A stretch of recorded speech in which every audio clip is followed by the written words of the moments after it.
Elon Musk is an absolute wonder. He's an alien who's chosen to bless us with his big brain. I don't know what the world would do without minds like Elon. He's like Da Vinci and Benjamin Franklin. If they were gay and able to have kids together. It's a shame we can't extend the lives of these people. If I had one word to define Elon, it would be... My heart goes out to you. It is thanks to you that the future of civilization is assured. So this is going to be a brief overview of a report that I've made in the form of a zine about a genius billionaire that we know as Elon Musk. A few sources I reference in this report are two YouTubers, that's the Common Sense Skeptic and Thunderfoot, and one book. This is Ludicrous by a Edward. He's a car blog writer and a Tesla whistleblower known as Christina Balan. I reference a few more people and sources, but these are the biggest. Now, I'm doing this because really this whole concept of the Blackbird Renaissance is designed in the brand of repairing society. So I really do take this personally to see this this clown prancing around to be branded as a savior of humanity. And for anyone out there now, just don't be gaslit by Elon, people like Joe Rogan, or any of the other nut riders, basically.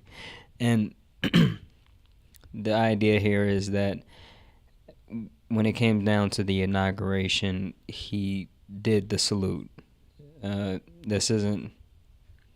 If this is for some reason up for debate for any reason with you, you can just simply look at the evidence available. Not going to waste time with people who want to defend him without actual evidence or proof. The chances are, if you're in this camp, you're either an investor in Tesla or one of Elon's ventures, or someone who has really no interest in taking part in the repair of society. Now, my opening chapter is on his faking of games. And this right here by itself, it's important because it doesn't seem like a big deal if you're looking from really the surface, right? Because this idea doesn't really come across as something that paints Elon's ventures, I would say, but the idea here is it really helps understand the branding that Elon's really going for here, because it's important enough to him to be really viewed as a person who is superior in games, but also to be viewed as superior in other facets as well. Joe, I'm an alien, and I keep telling people I'm an alien, but they don't believe me. And there's even like a interview with Joe Rogan where he says, hey, you have to be just superior in general if you're good at games. I have a lifetime of playing video games. At one point I was, maybe one of the best Quake players in the world. You're actually like a world-class, incredible video game player. Yeah. The Paragon board and the build, you're also an innovator there. Yeah, I played a lot of video games. You think about like StarCraft, any game where a lot of people are playing, to rise to the top, you have to be exceptional, period, as a human being. Yeah. There has to be something exceptional about you. Yeah. Are you in the top 20 in the world or the top 20? Wow, in Diablo. Yeah. And I think that really does encapsulate what Elon was going for here. And what's even more really concerning to me is that he thought really he had a perception of the rest of the world to actually stream himself playing this game. So either he was disillusioned enough to believe that nobody would notice, or that really just I mean, he had faith in his skill set for some reason, or he just really didn't have faith in the fact that there were people out there who actually knew how to play the game and then would look at him like, what's going on? My next chapter addresses Twitter and this concept of him really being painted as a free speech warrior, I guess. And this idea of him purchasing Twitter, I remember seeing this and thinking that there was actually some possible good that could come of this, right? And, Elon seemed to be willing to really buck the system where nobody was platformed doing so, at least. And I'm starting to think now that this was more of an opportunity for Elon to get in the spotlight and boost his image. Now, this idea of being a free speech warrior, it is disturbing when you look at the history between him and Tesla, right? There's a few cases where it's just like it becomes very obvious that he's not pro free speech. He actually definitely wants to limit speech. Very important, I wish, the entire world to find out. Each time that you're signing an employment agreement with Tesla and with Musk, and not just with Tesla, Musk is asking this for every single person that he ever worked with, even if it's SpaceX or any other of his companies. He's forcing everybody to give up, and this is the pathetic part, their freedom of speech and the right to sue, the First and Seventh Amendment of the Constitution of the United States. Why do you think is that? Because without those, if they will not have the arbitration agreement, the whole smoke and mirrors that he paint around him, it will crumble to pieces. And just one incident happened where in China where he actually had not him, but there was an incident. I'll say Tesla. I don't want to quite combine the two in this regard. I think it's important to leave that space and try to be objective here. Tesla sued a customer for reporting an accident where Tesla's brakes stopped working, and this happened in China. And if you don't know, Elon's very cozy with the administration in China, and that is to sue a customer for complaining about brakes that failed when, I believe it was the young lady's father was driving. But that was very, very troubling in itself. But also the whistleblower gives some accounts about some insight into the contracts that she was forced to sign while working with Tesla. And also insights in terms of how he controls people who do work for him. And we got into a room, and in there they forced me to resign. How did they force you to resign, Christina? Explain what the terms of this dismissal was. They've told me that if I'm not resigning on the spot, they will deport my entire team because the entire team of Tesla, the entire interior team was backing me up.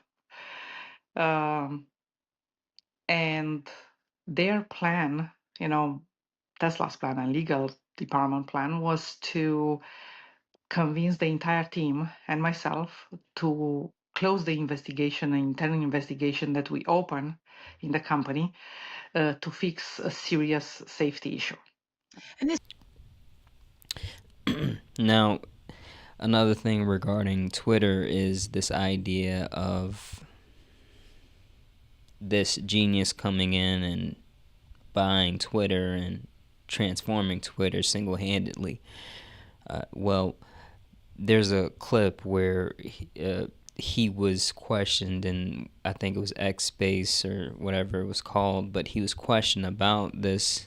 I mean, I think, frankly, if you want to have a really high velocity of features, I think we'll just need to do a total rewrite of the whole thing. Wait, seriously, a total rewrite. That's your prediction for velocity. Yeah. Well, when you say a total rewrite, do you mean starting with the skeleton, or a bunch of engineers sit down with a whiteboard and say, "What is Twitter"? Revolution or reform? I mean, I just mean like literally, like there's like you could either try to amend the crazy stack that exists, or rewrite it. But when you say crazy stack, what do you mean? Like, break it down.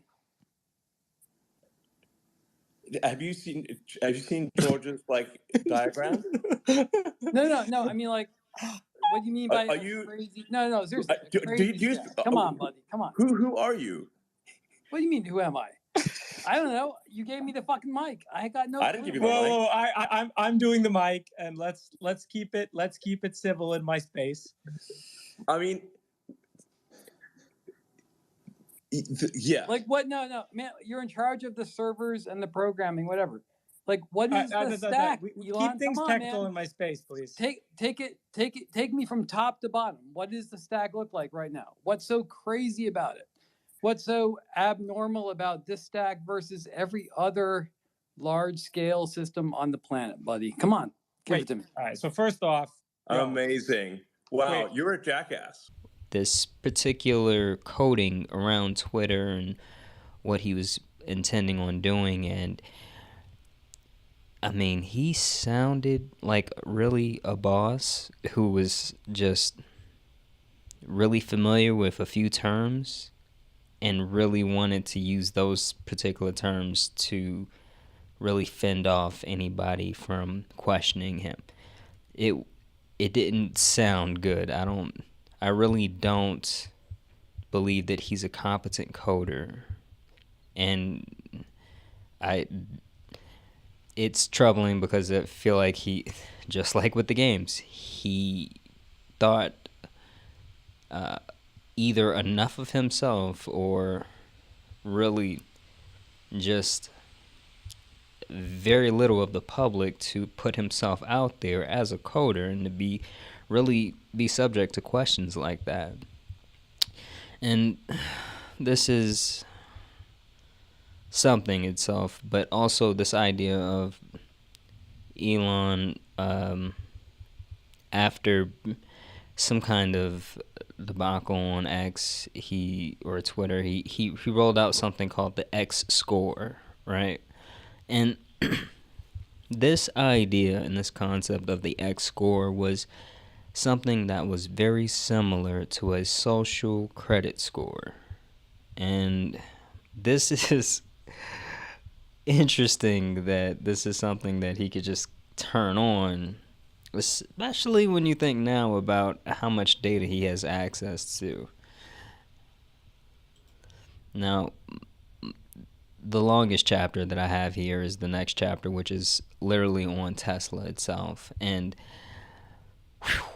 there are a lot of problems here. In terms of Tesla, it is unique. It is very unique, and it is unique amongst car manufacturers, and that is not that's not a compliment. tried to fix everything before we got to Elon was with the vice president of engineering. And in there, he actually admitted that he was a safety issue. He said it. Of course, it's a safety issue. And guess what? He added, it's a safety issue bigger than Toyota recall. I think you should definitely read into that and definitely understand that. And if you, I want to say also, if you're an investor, it may be best if you get out now, because the idea is that Tesla stock is built on the hype around Elon. That is Elon's biggest product right now. And I don't know if you guys know about this. Elizabeth Holmes was a pretty well-known fraud back in the day, but he's about to shadow her in terms of what's about to take place. It looks like, I would predict.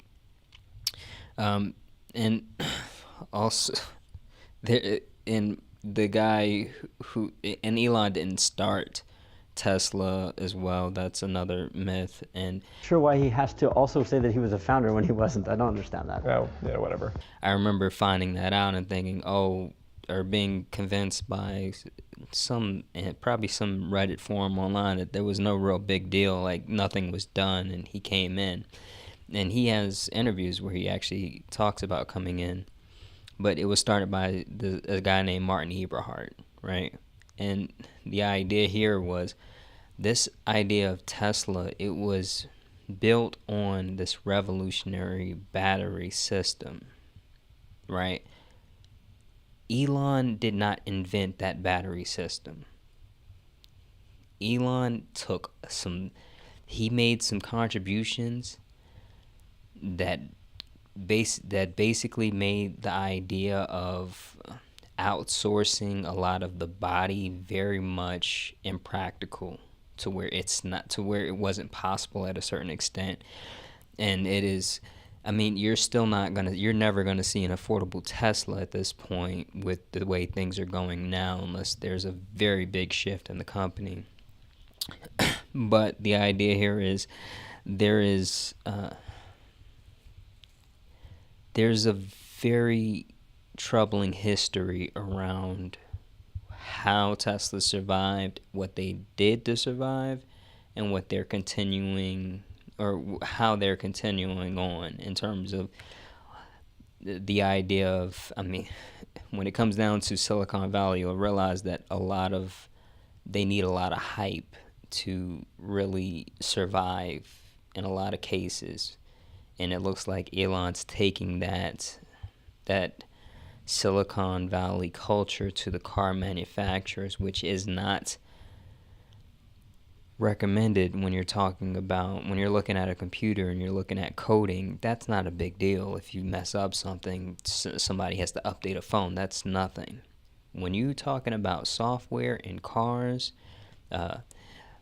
using self-driving, so they're not regulated like so your cars won't be regulated like autopilot, there are tremendous consequences that you can't simply say, oh, let me just control alt delete or something. I don't know what these weirdos do, but that idea of these guys getting on computers and thinking, oh, I can experiment here, I can move fast and break things. And then they get into different places and they decide to move fast and break things. And all of a sudden, you got a real problem on your hands. Now, like I said before, so many problems here. I mean, I'm just scratching the surface. And like I said, it's the longest chapter for a reason. But the Christina, I believe, maybe the first in a long line of whistleblowers. I convinced the most senior federal judge of Washington State to void all the confidentiality clauses that Tesla and Musk had on me.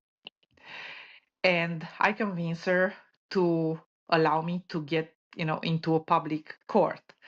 Well, guess what? I won.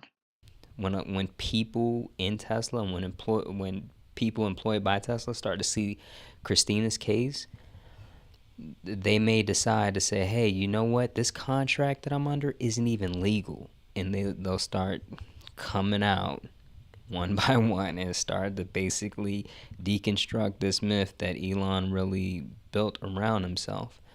It can get really ugly really fast. Now, and I'm sorry I can't go over everything regarding that, but please just take a look. My next chapter is SpaceX in general, right?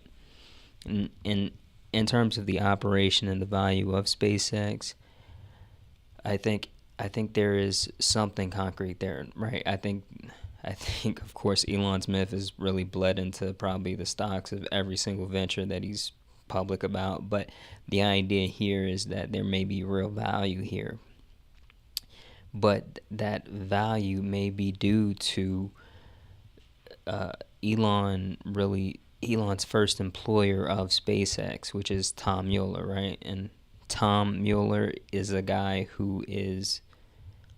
he's an enthusiast, right? If you're thinking about really constructing a rocket company, and let's say, for instance, hypothetically speaking, you don't know anything about rocket making, you find someone who's a rocket enthusiast who just doesn't have money, all of a sudden the perfect combination comes out.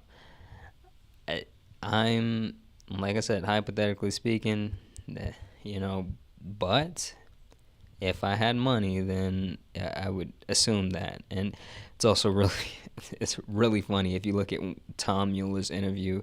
He actually talks it's kind of uncanny in terms of like how he talks versus how Elon talks. I'm just thinking like, wow, did you like see how someone who's like really smart talks and decide that you needed to talk like that? I don't know what that is, but either way, that's Tom's like he was playing with rockets, and it seems like Elon gave him funding to play with bigger rockets. So it seems like Tom may be like indebted to Elon in some cases, but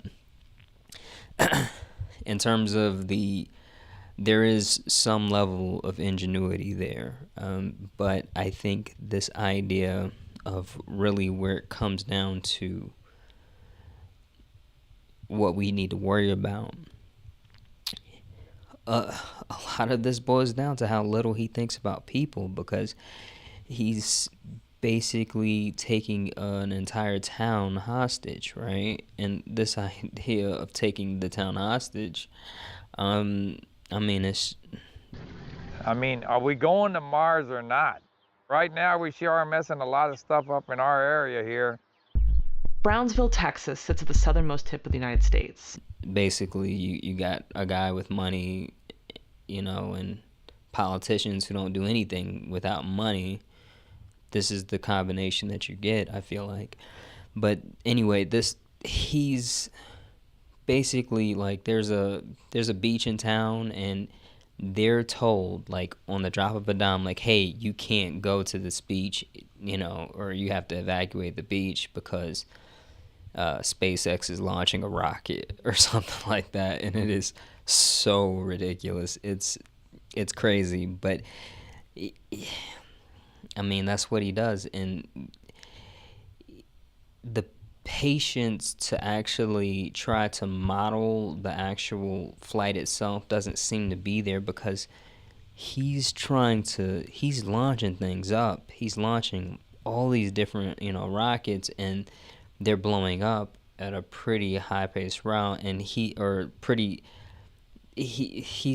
seem to take the same care that really probably I would expect. I haven't looked into this, but I would expect agencies like NASA to take. And that idea is blow up, if something blows up, then we just learn from that. And that could be valuable in some cases, but the problem is that he's doing this, and this is where airplanes fly. Like these are places, you know, where air traffic occurs. So this debris could be a problem. And in terms of regulators or agencies that regulate them, I believe it's the FAA that regulated him. And I mean, he just has such disdain for that. It's just like, hey, look, I don't, like you're slowing things down. And that's, when you think about the idea of what could happen if debris hit a plane, and think about that particular idea of him being regulated based off of that, it's worrisome to see him so dismissive of really the idea of the regulations that take place in that particular case. Delusional is one way to describe it, and another way is just simply not really being able to see the whole picture and having this zoomed in understanding of the world. And it is I don't think it's any less troubling either way. In any case, the next chapters, they are, I mean, they're not, like I said, Tesla was the biggest chapter, and there's also a few little tidbit chapters in, I'll say, with this idea of the Boring Company.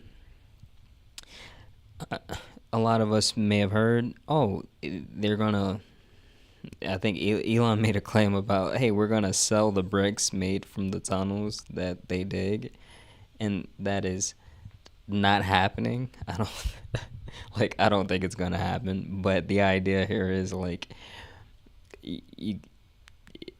when it comes down to tunnels and making tunnels and stuff like that, all of these, first off, all dirt isn't the same. When it comes down to geography, it's not going to be the same. You're not going to be able to just simply turn dirt into bricks.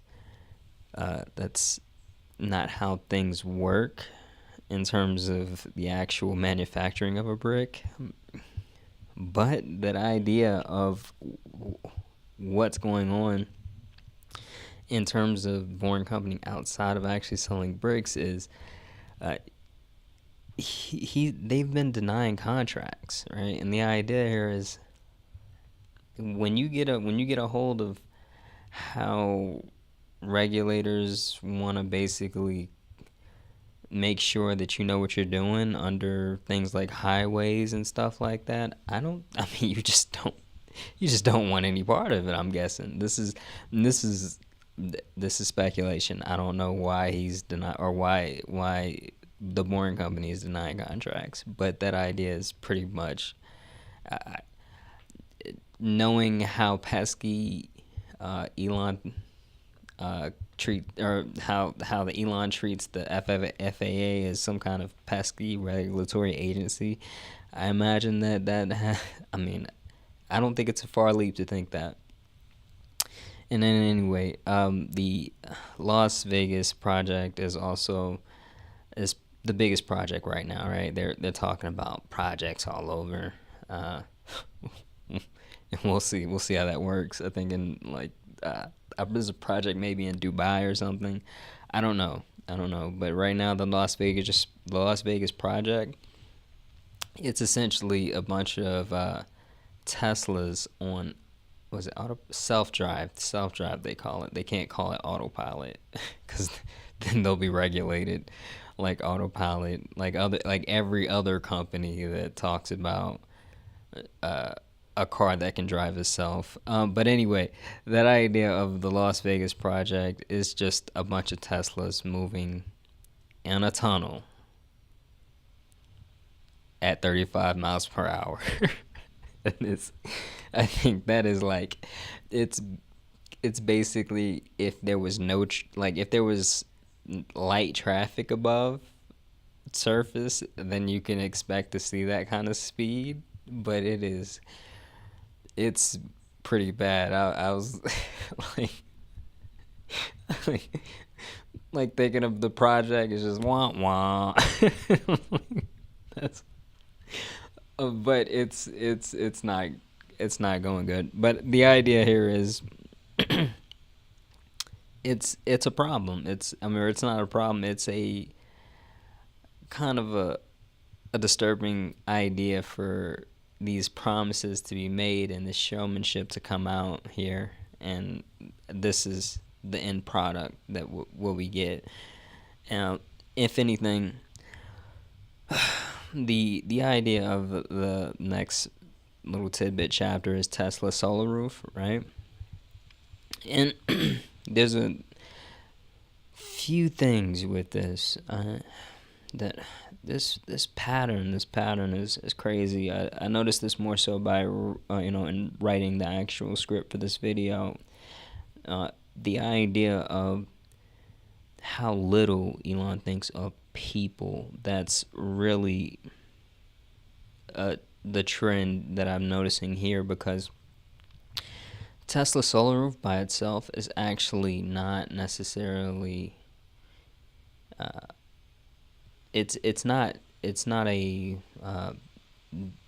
bad idea, or I suppose a bad product in itself, right?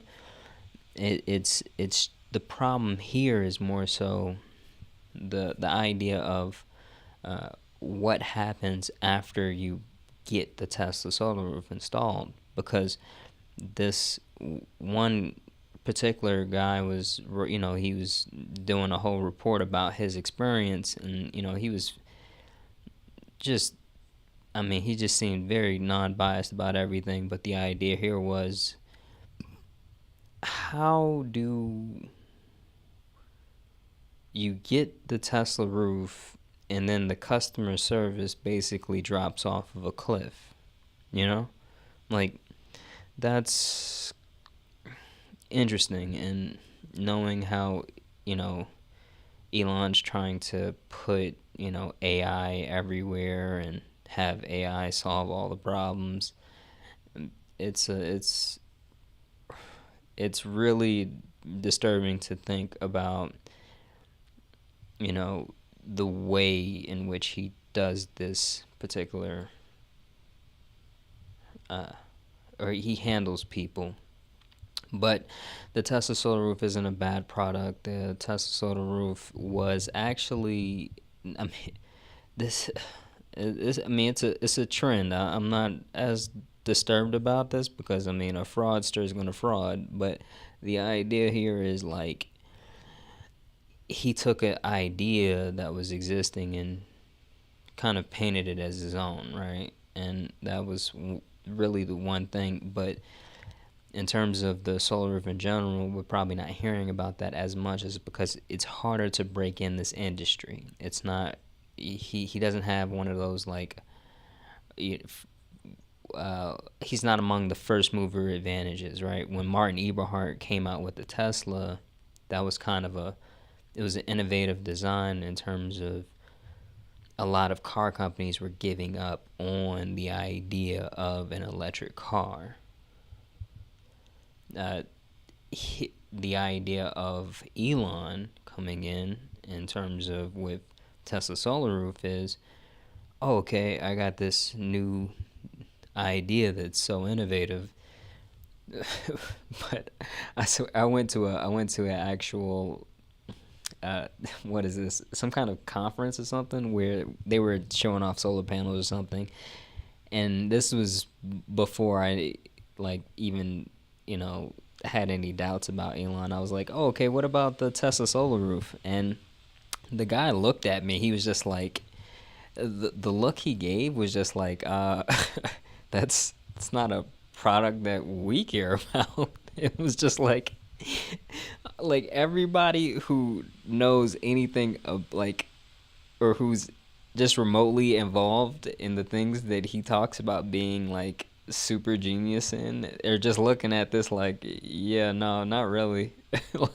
It's this is definitely not what it looks like. But this idea of his showmanship, it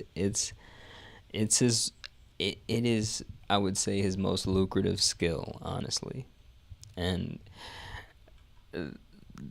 this idea of the last little mini chapter that I got in here is really revolving around Neuralink, and the idea here is, I mean, he wants to put a chip in people's brain. Now, this idea, I think what really brings it to a head for me in terms of how little Elon thinks about people is this one chapter, right? And this is one, the idea of DOGE, right? And this is, I think this is a joke that should really disqualify many of the televised news outlets when it comes down to having any sort of credibility here, right? Because when you look at particularly the DOGE website, and where he claims like, oh, we're so open and we're so, we're probably the most open the government's ever been. That website, when you look at it, it reminds me of, like, what is it, the Looney Tune cartoon, right? Where, like, the Roadrunner and Wile E. Coyote, where the Roadrunner would paint, like, a tunnel on the mountain face and then hide the real tunnel. Because when you look at the website, that's what it is. It's a facade. It is literally a facade. When you dig into the website and you go into the actual contracts, what's going to happen? It is not. It's like I'm kind of like balancing the idea of laughing with the idea of what the people that are going to be affected by what's taking place here. And that's kind of the concept, because it's just like you go through and it's just like you didn't even try with a lot of this stuff. You just went through and decided that, hey, these things, they need to go, right? No real understanding. And I think probably the thing that really makes me probably the most mad is just calling, like, the idea of calling, like, Medicaid a scam. I was just like, oh, you know what? Like, let me not get demonetized or whatever, or shadow banned or whatever. But that was just, like, so crazy to think that he boldly came out and stated all these things, like, oh, there's all these people, that are getting money and they're not even alive. This is, you called it a pulse check or something. It's crazy. But this idea of, how little that he thinks about people in general is growing. It's a growing worry because of really just the idea of data and the data that he's collected. A lot of us are treating it like, oh, this is like a huge win that the court said it's illegal for him to have that data, and he's gonna have to delete everything. And I'm just like, let me make sure you guys understand something. Because the court says something does not mean because the judge is not going to swing his magical gavel down and make all that data disappear, right? This guy is, I think I have serious doubts about his competence, right? So, like, in terms of when we think about things like the deep state, right? The quote unquote deep state. You don't think about people like Elon who are just dancing in front of you in public, right? But the real issue that I have is not Elon. The people who may be using Elon as a fall guy, right? So this idea of particularly like J.D. Vance and Peter Thiel, particularly Peter Thiel, I feel like he might be the closest to the puppet master that I'm really looking at right now. But what happens to the data? Is Elon simply being painted as the fall guy for what happens, after that, right? And that's highly disturbing. I'm already reading reports where, Palantir is supposed to get a central database on everyone and things like that.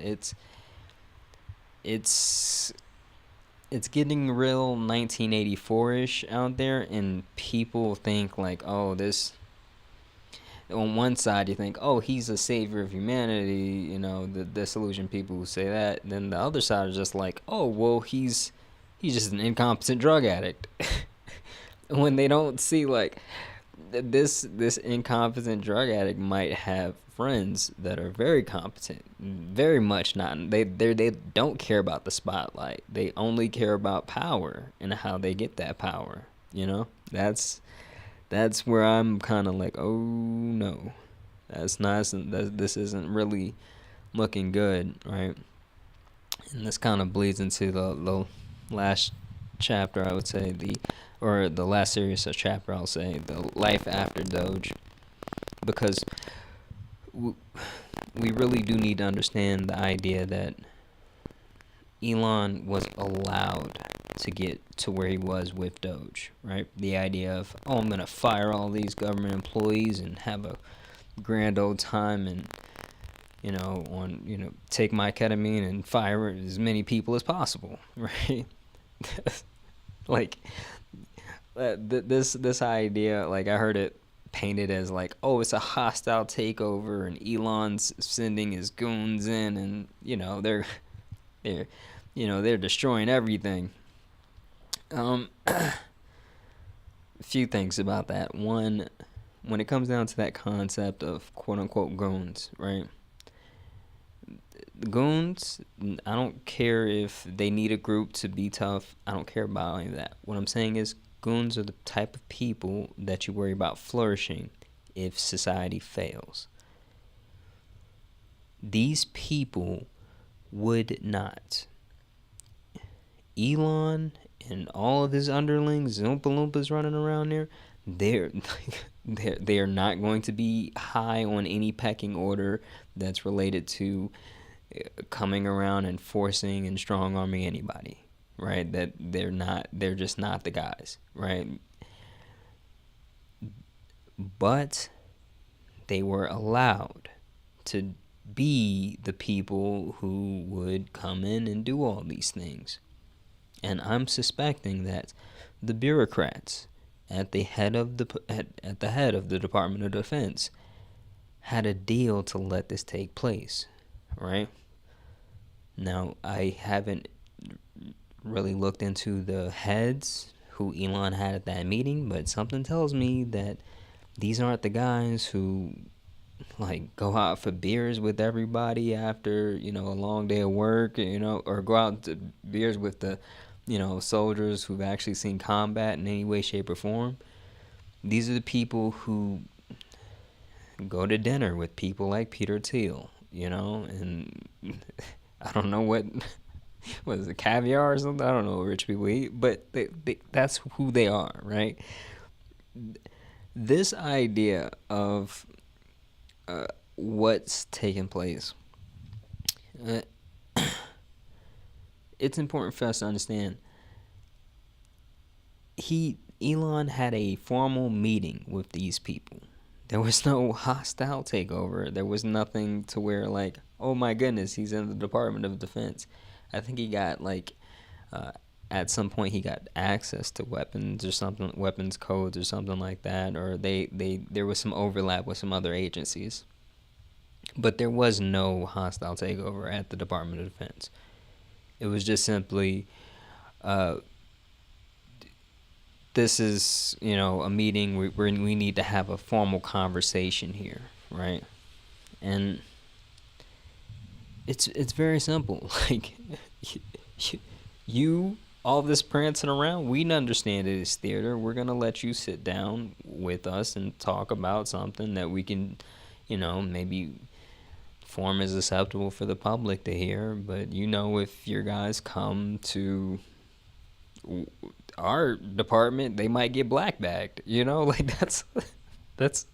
that's how it is. That's how, and everybody understood that, right? Everybody who was, everybody in that particular department knew, or everybody in the quote-unquote DOGE knew that, hey, we don't go to the Department of Defense. And he even, at some point, I feel like this gave away the game so much. He went on Joe Rogan and he said, I think they would kill me if I got rid of all waste, fraud, and abuse. And I'm like, man, like, you couldn't take one for the team? Like, come on. That's crazy. But seriously, he could. Like, that means that you weren't doing anything. That's what that means, right? Like, they killed, like, allegedly, I don't even know if you have to say this anymore. They killed JFK because he was doing something. That's why he was killed. That's like that's because he was doing something actually meaningful. Elon was not doing anything meaningful. He was doing theater. That was it. That was that whole performance. But I think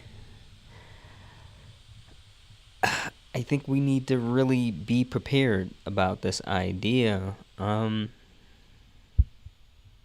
because the system, I think now, maybe it hasn't quite reached us yet in terms of this idea, but the system has failed us to, and I think people have been saying that for a while, but I think what we're looking at now is a failure to a greater extent, because when the department or whatever, my imagined thought around the Department of Defense coming in, this idea of the Department of Defense, if they had a deal with Elon,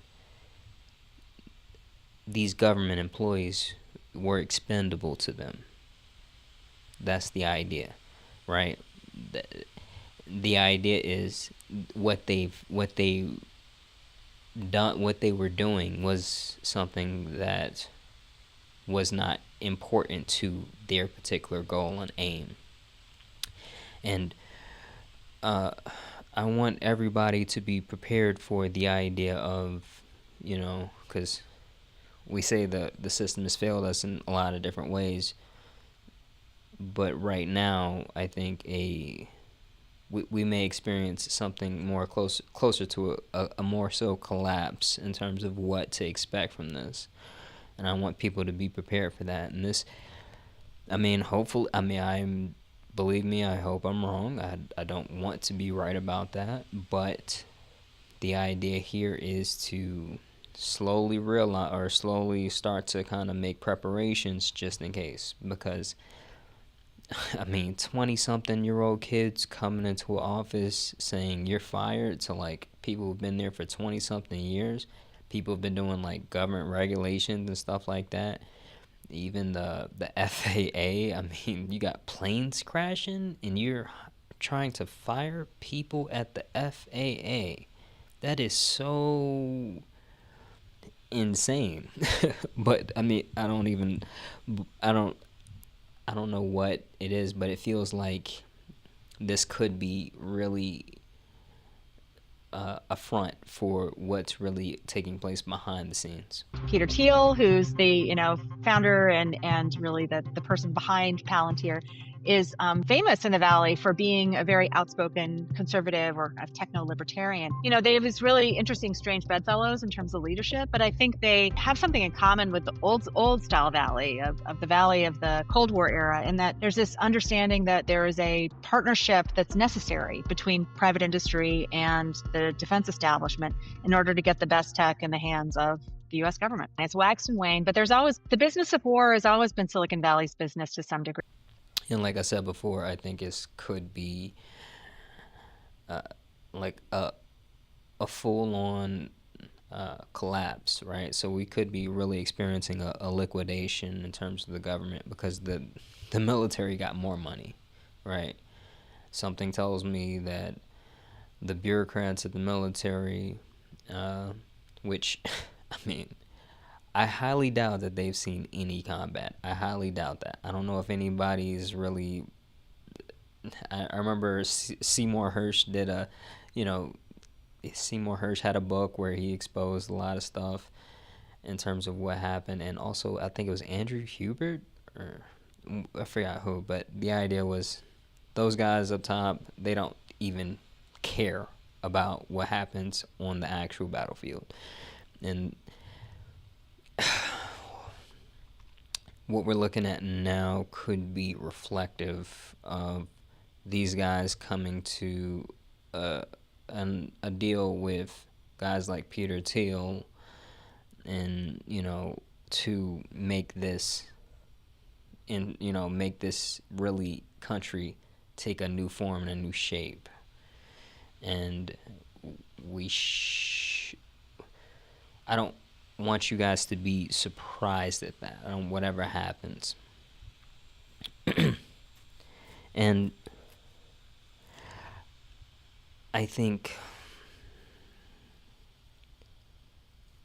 one of the main things that a lot of people need to realize, especially on the other side, right? So we're talking about right now, Elon, the Republicans and Elon's are kind of in the in the mix in terms of in power, but the idea of the Democrats. I seen a video recently. I think that first off, that handshake took place across aisles, right? The Department of Defense, and all the agencies. There were agencies that knew that that play across aisles, right? Palantir, which is Peter Thiel's company, they will donate to whoever's in power. That's the idea. We don't care about the politics, right? We just the politics with the the large P politics. Just make sure that we get power. And the idea here is that when you're looking at this particular situation, it's important that we understand that the entire government let this go. This wasn't just the crazy Republicans, right? This was I believe, a handshake that took place across the aisle. And I'm saying that to really get to this one point where there was a video of somebody who was going in. I wish I could tag his name. He was going in. It was funny. He was like joking that he was Elon and he was in the White House during some kind of like tour or something. But he got to a point to where he really. There was a point where he just dropped a charade when he talked to like politicians, and he asked them straight up. He says, "Well, what the fuck are you gonna do about it?" And it was just like those moments where you just look, where you're just looking at, Democrats or, representatives. Some of them, they had different things to say in regard to that. But I remember one where he was talking in his office. It was such a nice office, too. He's talking to this guy in his office, and the guy just leaned back in his chair. Well, we need the people to stand up. And I was like,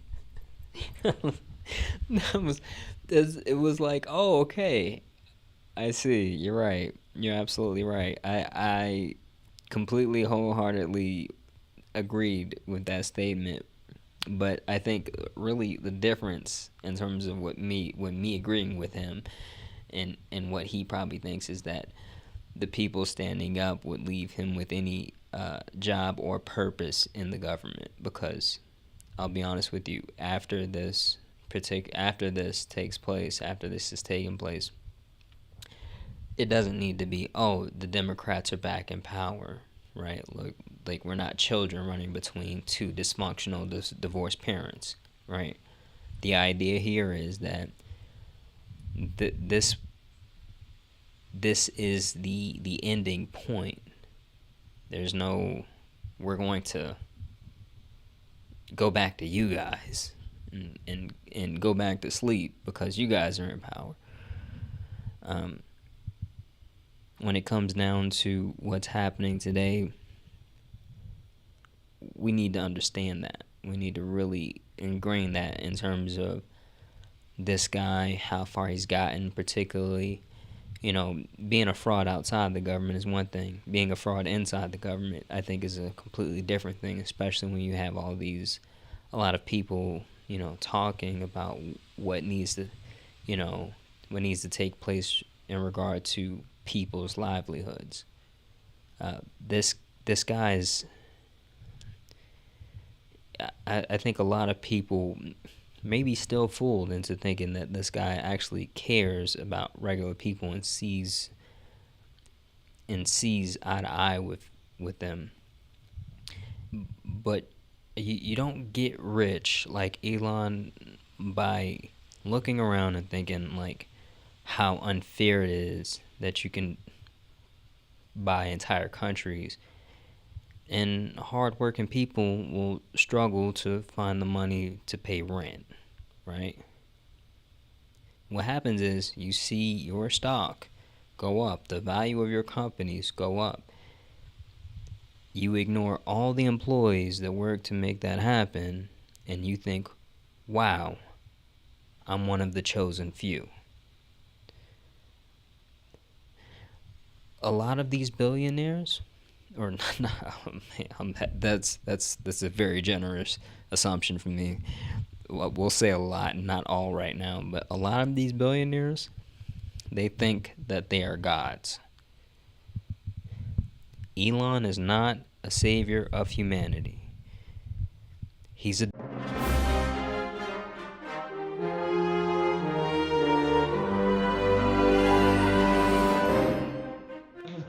I hope I haven't offended any Elon Musk reply guys. Elon, please, Doge, pump it. My wife is going to leave me. I believed in you, please, sir. And then I'll give him credit. The technology he knows about is hair plugs, right? Those shits, those look awesome. You know what I mean? I got to hand it to my boy Elon on that one. Have you seen that one fucking picture where he looks like Nosferatu? He's just like... The man looks good. The plugs look good. I'll give him credit for that. But everything else he can suck my dick on. Because now it's just like I want to be liked, and also be told that I'm funny. Yeah. I want to be I don't want to just be like, what I have isn't enough. I want people to tell me I'm a genius, tell me I'm cool. Yeah. And know that I'm funny and cool. It's such a... Really, and he has like an 8-year-old sense of humor, which is funny. Yeah. Like his car's fart. Like that's what an 8-year-old would do. So that's pretty cool. Yeah. Yeah.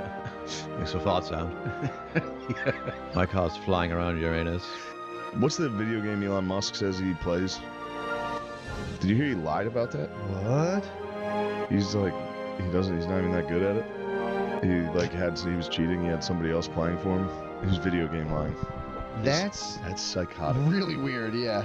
If that's true, I don't know the story. Yeah. If it's true that Elon Musk is video game lying, Video game that's lying. fucking weird. Okay, I mean, this is the problem with these people. What kind of truck would Blade Runner drive? I mean, we're just handing the whole entire world over to like fucking nerds and freaks. We want the future to look like the future. First of all, the Cybertruck's disgusting. We can all kind of admit that. It's a heinous looking car. They explode. They go into trees and they explode and stuff. They're not good. They don't look dignified or classy on the road. I don't know who that appeals to. Now, I understand there's man-children out there that want to fly rockets to Mars because they can't fly their piss into a... No. I'm trying to get regular people to stop yelling at each other and realize that it's a select few group of nerds, okay, eating raw almonds and doing their stupid workouts and everything and just competing with each other to have the biggest infinity pool, and the rest of us are getting pushed down. And they've politicized the whole stupid thing, and we're falling for it. And who's the they? Besides the people who eat almonds? That idiot Elon Musk. Oh. That guy, he's gonna, who evidently is a Nazi. I just refuse to believe that it was an accidental 2-time Sieg Heil. And he does it at a presidential inauguration. This is why I hate liberals.